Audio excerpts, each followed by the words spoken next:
warahmatullahi wabarakatuh. Innal hamdalillah nahmaduhu wa nasta'inuhu wa nastaghfiruh wa na'udzu billahi min shururi anfusina wa sayyiati a'malina. Asyhadu an la ilaha illallah wahdahu la syarika lahu wa asyhadu anna Muhammadan abduhu wa rasuluh. Allahumma shalli ala sayyidina Muhammad wa ala ali sayyidina Muhammad kama shallaita ala Ibrahim wa ala ali Ibrahim innaka Hamidum Majid. Rabbi shrah li sadri wa yassir li amri wa hlul 'uqdatam min lisani yafqahu qawli. Rabbi zidni ilman warzuqni fahman. Allahumma aftah lana futuhal arifina bi hikmatika wa anshur alaina rahmatak wa dakirna ma nasina ya dal jalali wal ikram. Bapak-bapak, ibu-ibu, jamaah Masjid Al-Amin yang saya hormati dan Allah muliakan.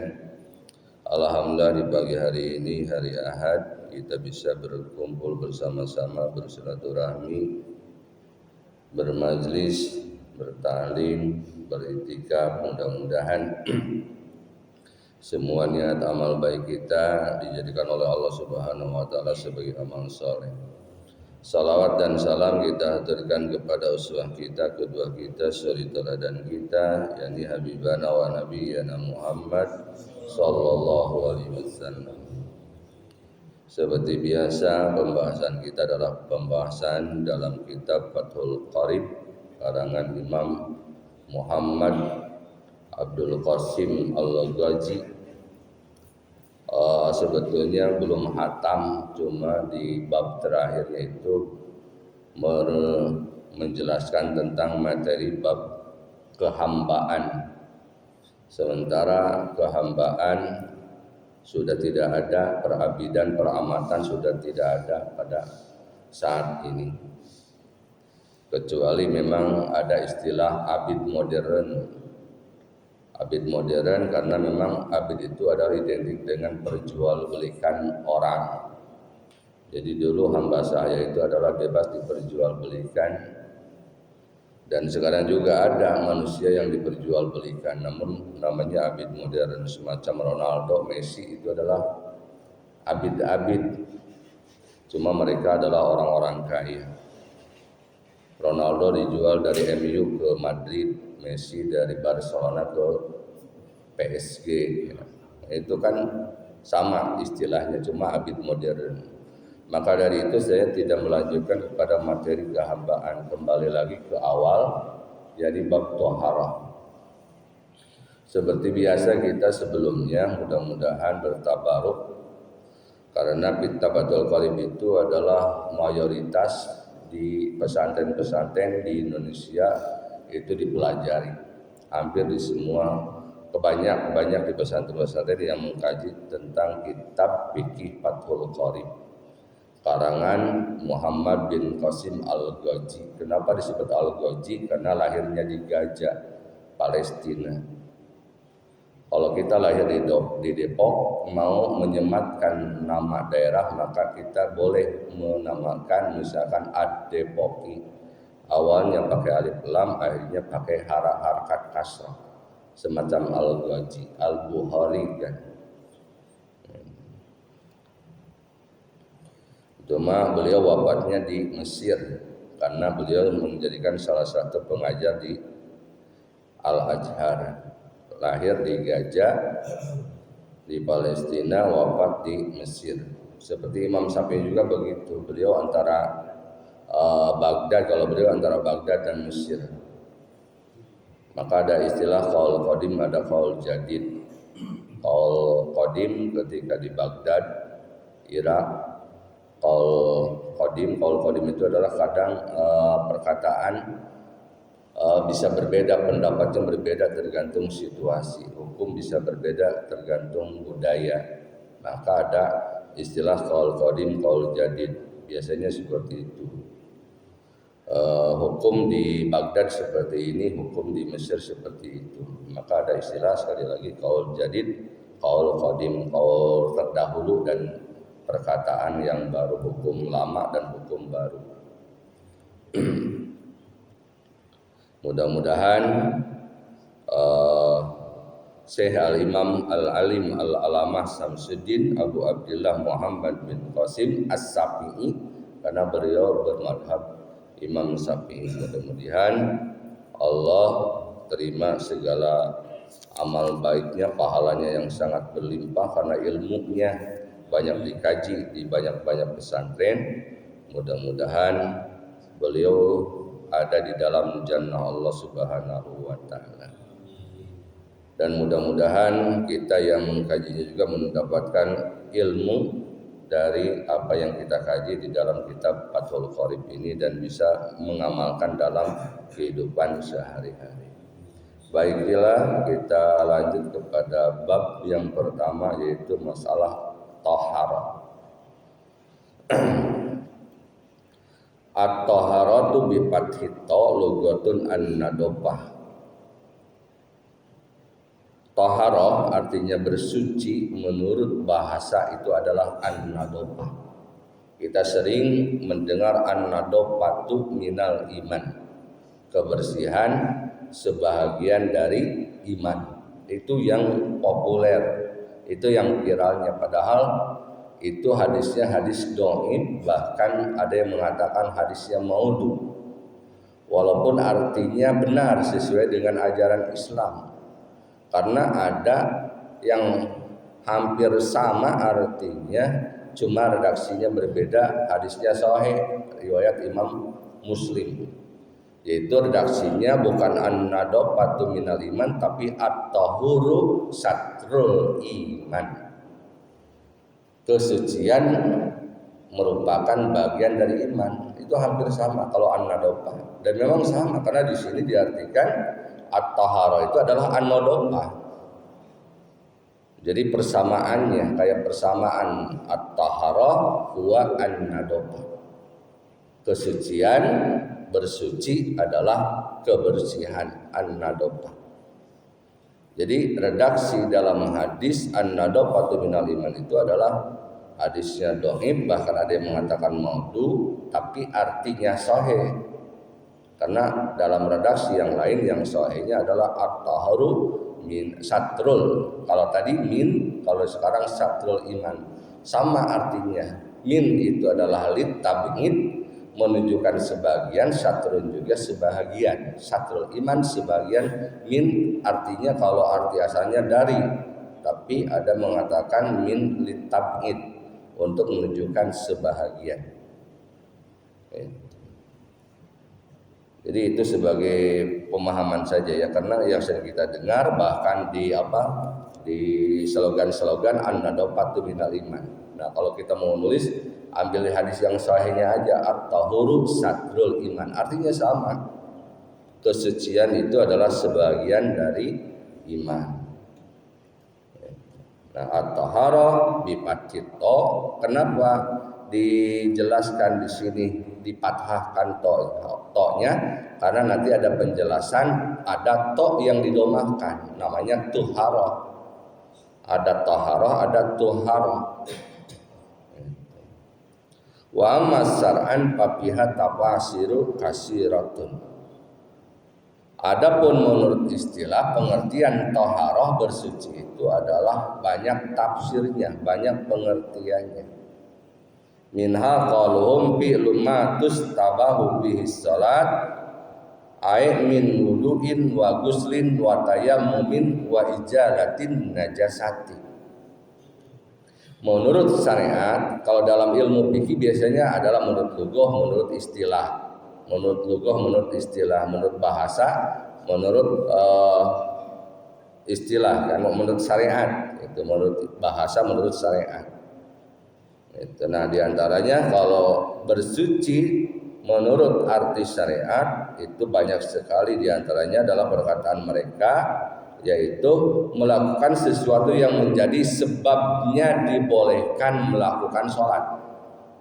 Melakukan sesuatu yang menjadi sebabnya dibolehkan sholat. Min wudu'in, seperti wudu, wa guslin atau mandi besar, wa tayammumin, seperti tayamum, wa ijalatun najasati, dan menghilangkan najis, dan itu adalah bagian-bagian dari thaharah. Adapun yang tadi, kalau tadi kan pakai to, pakai fathah, kalau sekarang tuhara. Wat tuhara ammat tuharatu biddomi pasbun li baqiyatil ma. Adapun istilah tuhara itu adalah suatu sebutan dari nama sisa air yang digunakan untuk bersuci. Kalau ada air sisa bekas untuk bersuci, itu namanya tuhara. Jadi dalam bahasa Arab itu beda harkat, beda arti. Kalau taharah itu bersuci, kalau tuharah itu air sisa bersuci. Kita sangat hati-hati, apalagi dalam pembacaan ayat suci Al-Quran, beda harkat itu sudah beda nama. Contoh yang lain, misalkan beda satu kata saja, satu huruf. Hamamun, misalkan hamamun, ha mim lagi, hamamun itu artinya merpati. Tapi kalau ditambah alif dan tasdid, hamamun itu menjadi WC, dan jauh dari merpati ke WC. Itu beda satu huruf, tambahan satu huruf bisa beda arti. Antara taubatan dengan tobatun itu hampir sama, bedanya to dengan ta itu artinya jauh. Taubatan kembali dari taba yatubu, sementara tobatun itu dari to namanya artinya kelereng. Antara rojulun dengan rijlun beda huruf, beda harkat. Rojulun seorang laki-laki, rijlun kaki. Jadi dalam bahasa Arab itu sangat berpengaruh walaupun beda satu harkat. Nah, di sini antara toharoh dengan tuharoh itu beda. Walam makanal ma an alat dan litoharoh istatrodal musonib li anwa'il miyah.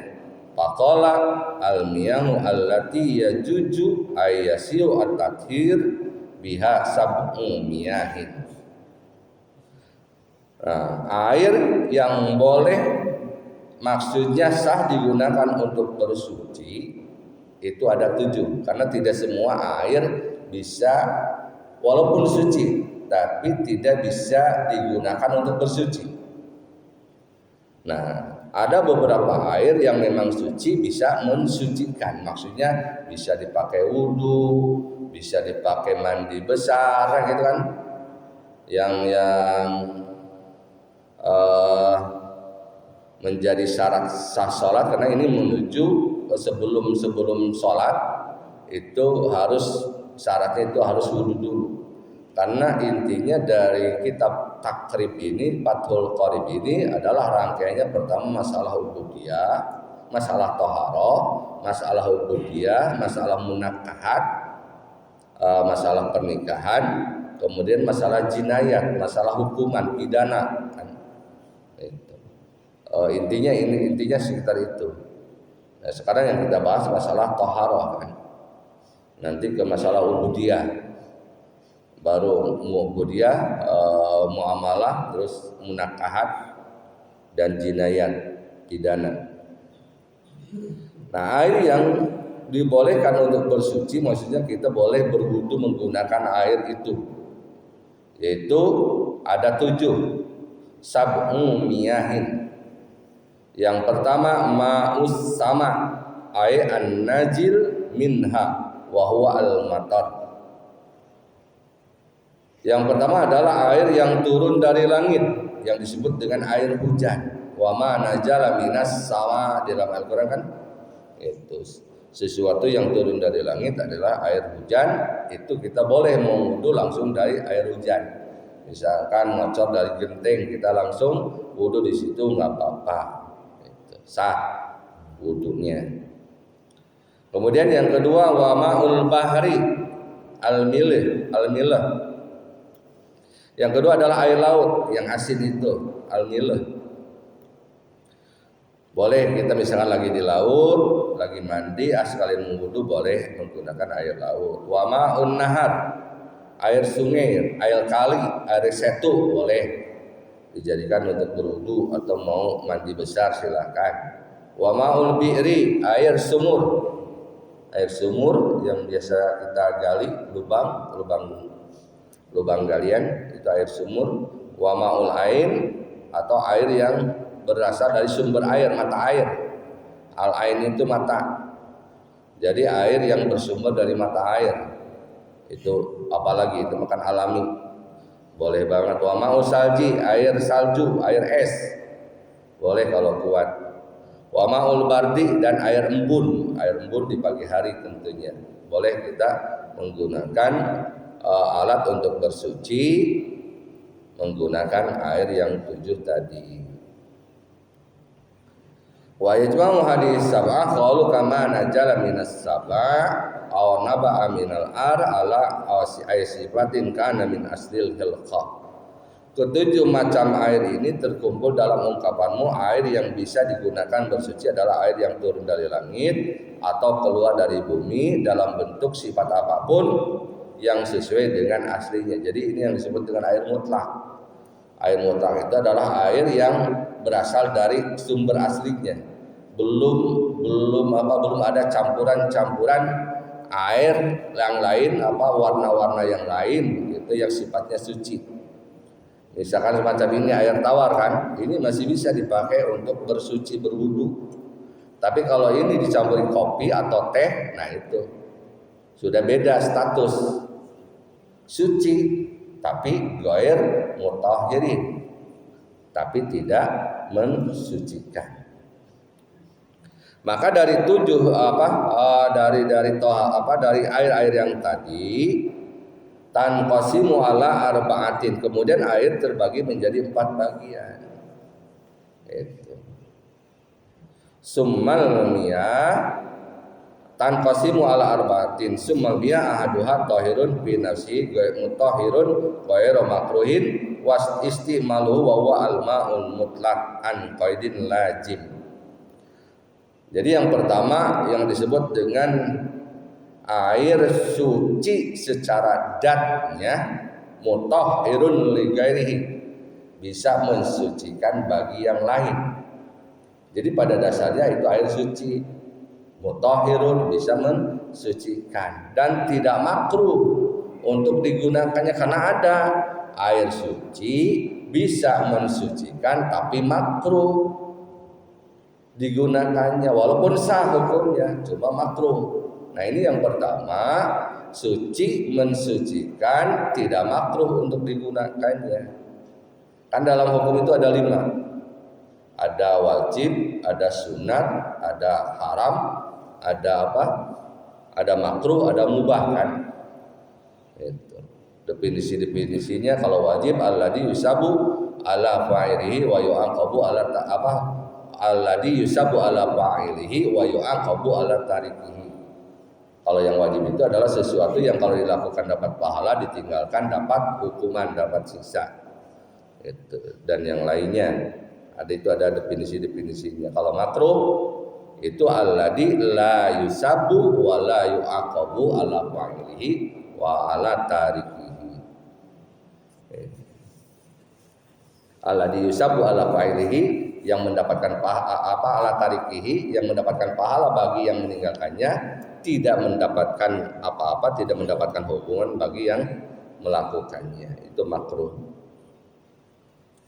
Nah, salah satunya adalah air suci, datnya bisa mensucikan pada yang lainnya serta tidak makruh menggunakannya, itu air mutlak. Air mutlak itu yang tadi, air yang bebas dari qaid atau ikatan nama yang lain. Jadi belum ada sebutan yang lain semacam air teh, air kopi, air susu, itu air jus, macam-macam itu masih mutlak. Nah, semacam ini air mutlak, masih sebut kategorinya air mutlak, masih putih, belum berubah warna, belum berubah rasa. Nah, walaupun putih, kasih gula jadi air manis kan, itu sudah beda status. Itu sudah air manis namanya. Itu. Walaupun tanpa teh, walaupun tanpa kopi, walaupun tanpa susu. Wala yadurru al-qaid al-munfaqu kama'il bihri fi kaunihi mutlaqan, sehingga tidak berpengaruh pada kemutlakan air ketika berubah qaid yang mumpak seperti air sumur. Nah, air sumur semacam yang tadi, air mutlak kan air hujan, air sumur, air kali, air laut, itu dalam kategori air mutlak. Kemudian yang kedua kan tadi ada tahir, mutahhirun, kemudian ghair makruh istimaluhu, suci mensucikan cuma tidak makruh digunakannya, itu air mutlak. Nah, sekarang yang kedua ada air suci mensucikan namun makruh menggunakannya. Maksudnya makruh menggunakannya itu untuk berwudu atau untuk adus atau untuk mandi. Kalau digunakan untuk mandi yang berhubungan dengan badan, yang berhubungan dengan tubuh, tapi kalau digunakan untuk mencuci pakaian itu tidak makruh. Bil badani la pisau. Jadi makruhnya itu kalau dipakai alat mandi, alat wudu. Tapi kalau dipakai untuk laundry, nah itu tidak menjadi makruh. Apa itu? Wa huwa al-ma'ul musammas, yaitu adalah air yang terkena sinar matahari. Al-musakhkhanu bi ta'siril samsi, yang berpengaruh kan karena sinar matahari. Namun ini tergantung tempatnya. Kalau misalkan di samping rumah ada drum yang terbuat dari besi yang bisa berkarat, kemudian kena air panas, kemudian kita pakai untuk berwudu, itu boleh, cuma makruh. Maksudnya wudunya sah, cuma makruh. Kenapa? Karena termasuk air musammas, air yang terkena sinar matahari. Tapi kalau sudah dingin, sudah berubah hukumnya. Beda lagi kalau misalkan tempatnya terbuat dari emas atau perak, karena itu tidak berkarat. Kenapa? Karena diperkirakan bisa mengakibatkan penyakit, menimbulkan penyakit seperti baros. Baros itu semacam penyakit kulit gitu. Nah, waida baruda zalatil qaroha. Namun ketika dingin maka status makruhnya itu hilang. Walaupun misalkan tadi panas, terkena air panas, airnya di drum, akhirnya dingin. Nah, kalau sudah dingin boleh, sudah tidak makruh lagi.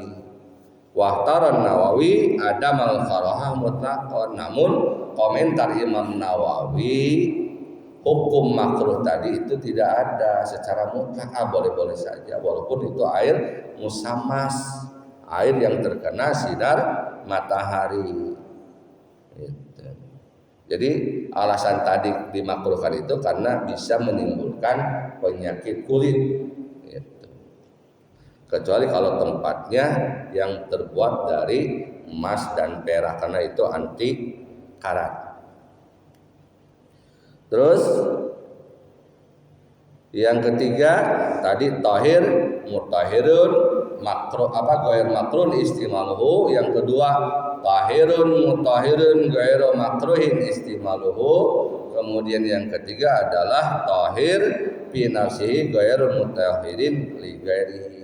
Ada suci tapi tidak mensucikan. Wa huwa al-ma'ul mustamal. Airnya suci tapi tidak bisa dipakai untuk berwudu, tidak bisa dipakai untuk junub. Apa itu? Adalah air mustamal. Air mustamal itu apa? Air yang bekas pakai. Piromil hadas au ijalatin najsi illam yataghayyar walam yajid wajanuhu ba'dal fisalah amakana ba'dahu tibirab ma yatasarrabu al-mangsul minal ma. Jadi yang disebut dengan air mustamal itu apa? Misalkan kalau kita ini wudu di ember yang ceritanya kalau pulang dari dua kula itu ukurannya apa? Nanti ada penjelasan di depan.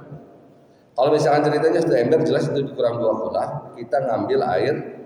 Kemudian pas kita basuh muka, kemudian dari muka ini adalah netes lagi ke ember, maka otomatis air yang di ember itu air sudah berubah status. Jadi air mustamal tidak bisa digunakan lagi. Jadi yang disebut dengan air mustamal itu adalah air yang digunakan dalam melakukan sesuatu yang rukun. Yang rukun itu apa? Adalah ketika kita membasuh pertama kali. Karena ketika kita wudhu, yang rukun itu yang pertama kalinya. Kalau yang kedua, yang ketiga hukumnya sunnah. Sehingga kalau kita melakukan wudhu satu kali itu sah. Yang penting semuanya rata. Satu kali gini. Dah. Nggak harus lagi ngambil air. Kedua dan ketiga kalinya itu sudah sah. Namun tidak mendapatkan pahala sunnah. Karena sunnahnya itu adalah tiga-tiga kan. Jadi ketika kita melakukan yang sunnahnya itu tidak menjadi air mustamal. Jadi ini patokannya adalah air mustamal itu adalah ketika kita melakukan yang rukun. Basuh muka yang pertama itu yang rukun. Kalau ada air netes ke air yang kurang dari 2 kula tidak boleh dipakai lagi. Ketika kita membasuh tangan, basuhan yang pertama. Itu. Jadi basuhan yang pertama itu. Kalau basuhan yang kedua itu tidak menjadi air mustamal karena hukumnya sunnah. Itu yang dimaksud dengan air mustakmal untuk menghilangkan hadas. Baik hadas itu ada 2, hadas kecil, hadas besar. Hadas kecil itu adalah wudu, hilang dengan wudu, menghilangkan hadas besar itu dengan mandi besar. Junub. Nah itu yang ketiga, tahir, ghair, mutahhirun. Suci tapi tidak mensucikan. Itu adalah air mustakmal. Awas harus paham tadi air mustakmal itu adalah air yang bekas pakai untuk melakukan sesuatu yang rukun. yakni basuhan yang pertama.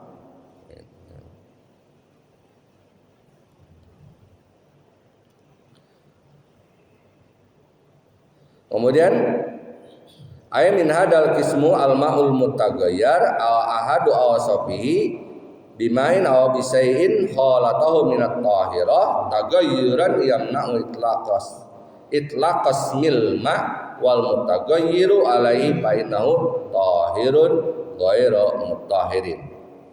Dan air mutaghayyir, air yang berubah, maksudnya adalah termasuk dari bagian yang ketiga, adalah air yang berubah salah satu sifatnya sebab tercampur oleh sesuatu yang suci dengan perubahan yang mencegah kemutlakan nama air, maka sesungguhnya air tersebut hukumnya suci namun tidak mensucikan.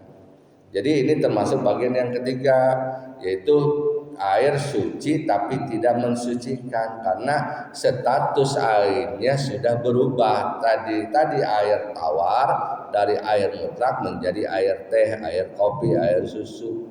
Itu suci tapi tidak bisa dipakai untuk berwudu. Tidak sah kita misalkan wudunya dengan teh manis, teh pucuk kan, tidak sah. Walaupun suci tapi tidak mensucikan, kecuali kalau misalkan air gelas itu, air gelas yang itu aqua lah, kayak aqua itu boleh. Baik perubahannya itu apa? Hisian kana taghayyuru aw takdiran. Baik perubahannya itu nampak oleh indah ataupun kira-kira seperti air yang tercampur oleh sesuatu yang sifatnya sesuai dengan sifat air, seperti air mawar yang sudah tidak berbau dan air mustakmal. Maksudnya perubahannya itu baik secara indrawi, kelihatan jelas kan, perubahan itu bisa launuhu warihuhu, warnanya, rasanya dan baunya. Itu perubahan dalam air 3, launuhu warihuhu kan, warnanya, rasanya dan baunya. Kan beda bau air itu. Baik secara indrawi kelihatan atau misalkan perkiraan. Kan semacam air mustamal kan itu perkiraan, takdiron. Perubahannya itu cuma perkiraan. Kalau air mustamal kan kelihatan putih, misalkan bekas air wudhu memang jadi hitam, enggak kan? Itu cuma perubahannya itu secara takdiron, perkiraan. Bagaimana fa'il lam yamna itlaqa ismil ma'i alaihi bi an kana taghayyuru bitahiri yasiran aw bima yuwafiqul ma fi sifatihi wa qaddira muhaliban wa lam yughayyar fala yuslab tahurutu bahwa mutahhirun li ghairihi. Jika perubahannya tidak sampai menghilangkan mutlaknya nama air tersebut dengan gambaran perubahan yang disebabkan tercampur barang yang suci, itu hanya sedikit atau sebab tercampur dengan barang yang sifatnya sesuai dengan sifat air yang kira-kira kan terjadi perubahan namun ternyata tidak berubah, maka hukum tahuriyahnya bisa mensucikan. Maksudnya kalau ada air tapi terkena air yang lain, misalkan terkena air teh, air kopi, air sucuk, misalkan airnya dalam ember cuma yasiron sedikit, maka kalau memang sedikit dan itu tidak merubah warna, tidak merubah rasa, kan, maka tetap itu menjadi air suci, mensucikan. Karena cuma sedikit, tidak merubah status kan. Kalau air seember misalkan terkena air susu sendok, kan, itu nggak bakalan berubah.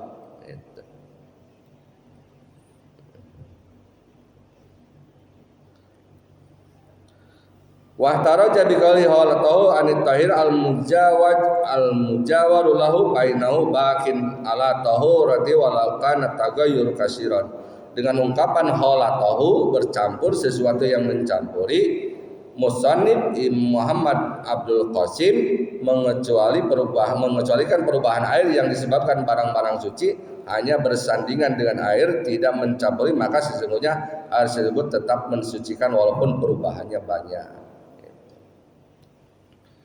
Nah, kemudian selanjutnya tadi air suci mensucikan tidak makruh, air suci mensucikan makruh, kemudian air mustakmal, kemudian selanjutnya yang keempat adalah air mutanajis.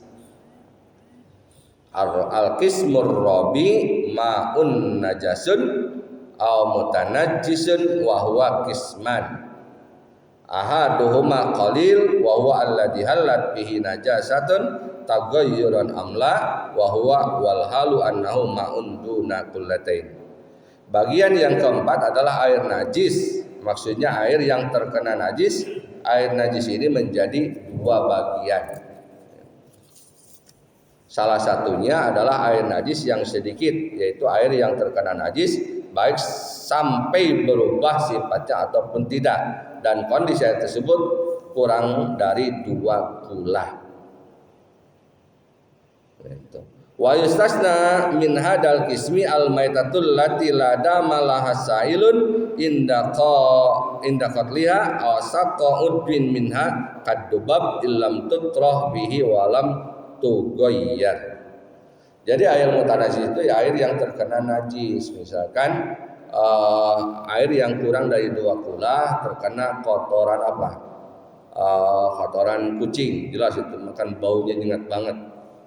Atau terkena najis-najis yang lain kan, kotoran-kotoran apa gitu yang merubah warna, rasa dan bau, maka air itu sudah tidak bisa dipakai untuk bersuci karena statusnya sudah menjadi air mutanajis. Air mutanajis itu adalah air yang terkena najis, walaupun terkenanya najisnya sedikit, tapi bisa merubah kan itu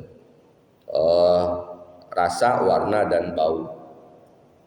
Namun dikecualikan kalau misalkan ada air itu min hadal qismi al maitatu bangke.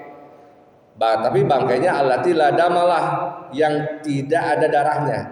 Semacam bangkai cicak jatuh ke ember air yang di ember itu mau dipakai wudhu, maka tidak berpengaruh karena cicak itu tidak berdarah kan.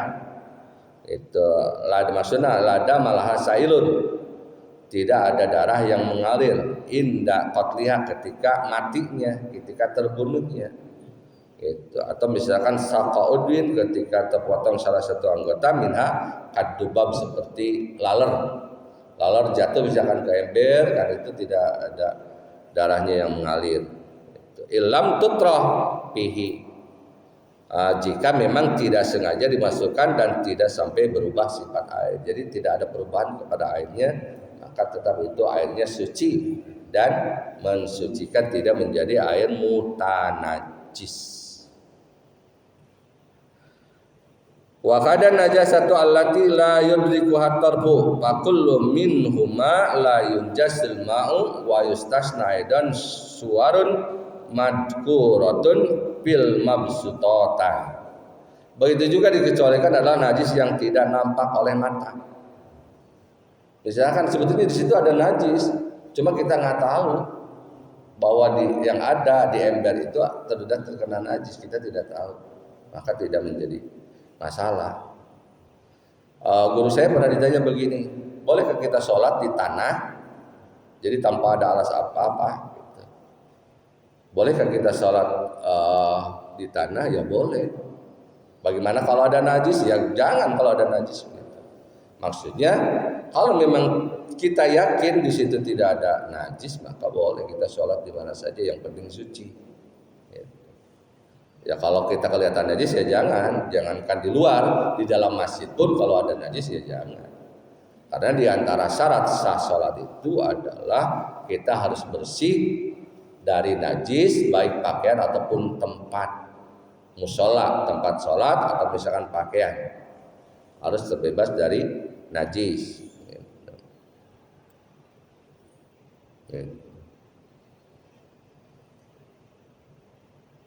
Kemudian wasara lil qismi as-sani minal qismi rabi bi ghali aw kana kasiran kullatani ma aksara fataghayyara yasiran aw kasiran.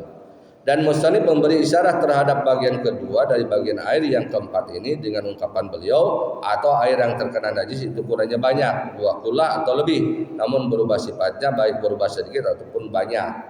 Nah tadi kan kena najis terhadap air yang kurang dari 2 kula. Walaupun nggak ada perubahan, maka tetap airnya menjadi najis. Kecuali tadi kalau ada bangkai yang tidak berdarah.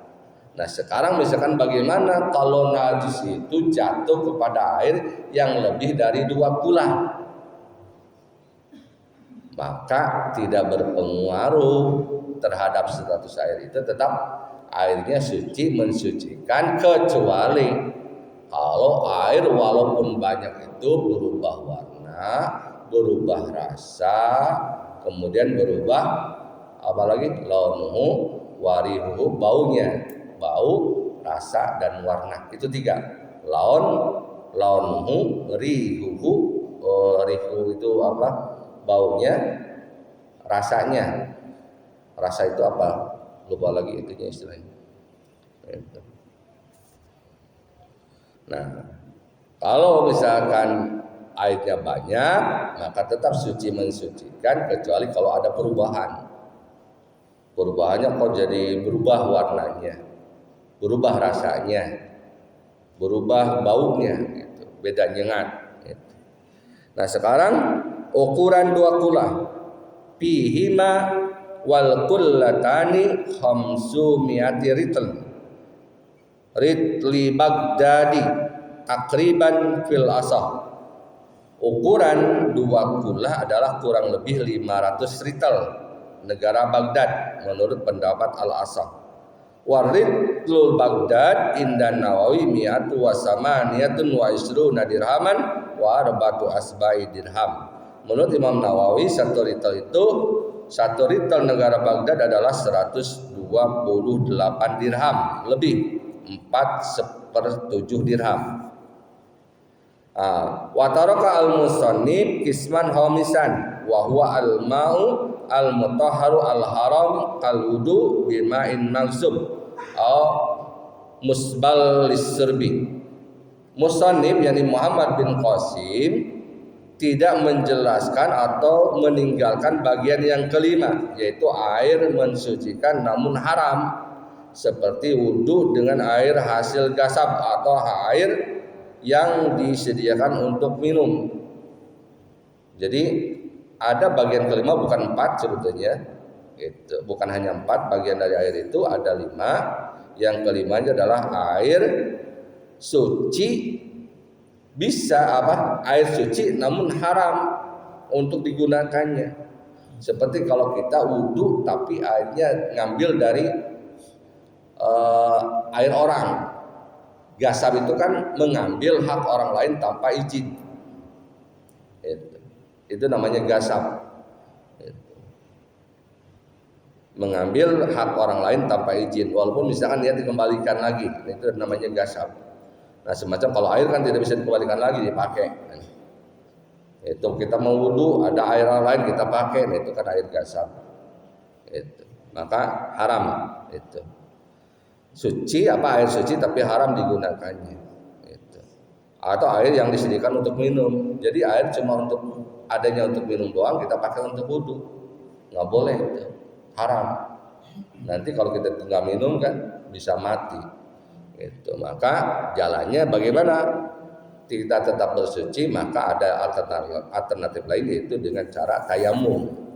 Karena tayamum itu adalah dibolehkan ketika indapak dilmai, ketika kita kehilangan air atau ada air cuma adanya untuk minum doang. Nah, masalah dua kula itu ada yang mengatakan itu banyak versinya. Dua kula itu ada yang 160 liter, ada yang mengatakan 260 liter paling minim. Paling minim ada yang mengatakan dua kula itu adalah sekitar 160 liter. Tangki mana ya? Kalau tangki mesin ada berapa liter? Pak Jipuri, tangki mesin berapa liter itu ukurannya? 500. Oh berarti itu lebih dari dua kula ya. Jadi dua kula itu adalah 160 liter ukurannya. Jadi misalkan kalau kita berwudu dengan ukuran bak yang lebih dari 160 liter, nah ketika kena dari basuhan pertama maka tidak menjadi air mustamar. Karena air mustamar itu ketika kita nyiprat ke tempat yang di bawah kurang dari 2 kula kan. Kalau lebih dari 2 kula itu nggak apa-apa. Kita misalkan wudu di situ kan banyak, itu berapa kula. Kita ngambil jatuh lagi ke situ ya nggak apa-apa. Karena itu airnya banyak. Tidak menjadi berubah status kan, bahwa air situ menjadi air mustamar, enggak. Itu karena banyak, atau di kali atau di laut gitu. Jadi masalah dua kula itu banyak versinya. Ada yang paling minimal itu 160 liter, ada yang mengatakan 260 liter. Gitu. Nah itu saja, mungkin mudah-mudahan ada manfaatnya. Mohon maaf tidak ada pertanyaan dan mohon izin karena dan juga mohon doanya. Hari ini saya berangkat ke Tasik, ingin mengantarkan anak saya ke pesantren. Doakan mudah-mudahan anak saya menjadi anak yang saleh, bermanfaat dalam bisa dimudahkan dalam pencarian ilmunya, mendapatkan ilmu yang bermanfaat buat dirinya dan juga buat semuanya. Alhamdulillah selama 6 bulan pesantren udah banyak perubahan, baik dalam prestasi ataupun dalam keberanian. Alhamdulillah kemarin sudah dipraktikkan di sini, beliau tampil membacakan hadis 2 kali kan?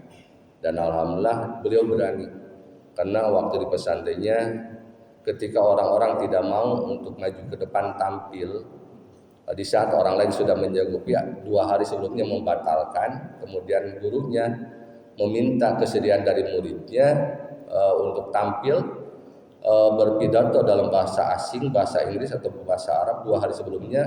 Gurunya sampai begini, karena tidak ada yang mau, katanya gurunya merasa kecewa. Akhirnya dia ngacungkan diri, memberanikan diri walaupun belum bisa.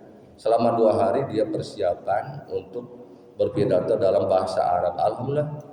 Dengan alasannya kenapa, ditanya sama gurunya, kamu kenapa? Katanya mau karena yang pertama saya ingin cari pengalaman dan saya tidak ingin membuat guru saya kecewa. Itu yang membuat saya bangga, sampai gurunya itu nge-WA ke saya merasa terharu. Itu mudah-mudahan ya, ini juga mudah-mudahan termotivasi buat yang lain, supaya yuk anak-anak kita pesantrenkan, titipkan di pesantren. Insya Allah senakal-nakalnya di pesantren itu masih tetap terjaga gitu. Istilahnya begini, kalau di kampung halaman orang udah sholat nggak berjamaah udah baik, tapi kalau di pesantren tidak cukup sholat, orang nggak berjamaah itu sudah dianggap nakal. Jadi ada hasanatul abrar wa sayyiatul muqarrabin. Sesuatu yang dianggap jelek di pesantren itu bisa dianggap baik di luar pesantren. Kalau kita misalkan di sini anak udah sholat aja udah cukup. Tapi kalau pesantren tidak cukup sholat, harus berjamaah. Orang yang mau berjamaah itu udah dicap kurang baik. Nah, mudah-mudahan sekali lagi doakan, mudah-mudahan anak saya menjadi anak yang soleh, bisa dipermudah dalam pencarian ilmunya. Alhamdulillah dalam prestasi juga sebelumnya tidak pernah tampil di Alamin. Alhamdulillah beliau berani, bahkan cita-citanya di mana orang-orang mengambil ekstrakurikuler itu kan kayak poli, main bola, dia mengambilnya adalah talaran jurmiyah. Mudah-mudahan dia semangat dalam pencarian ilmu agamanya. Amin ya Allah ya rabbal alamin. Terima kasih atas semuanya. Wabillahi taufiq wal hidayah. Assalamualaikum warahmatullahi wabarakatuh.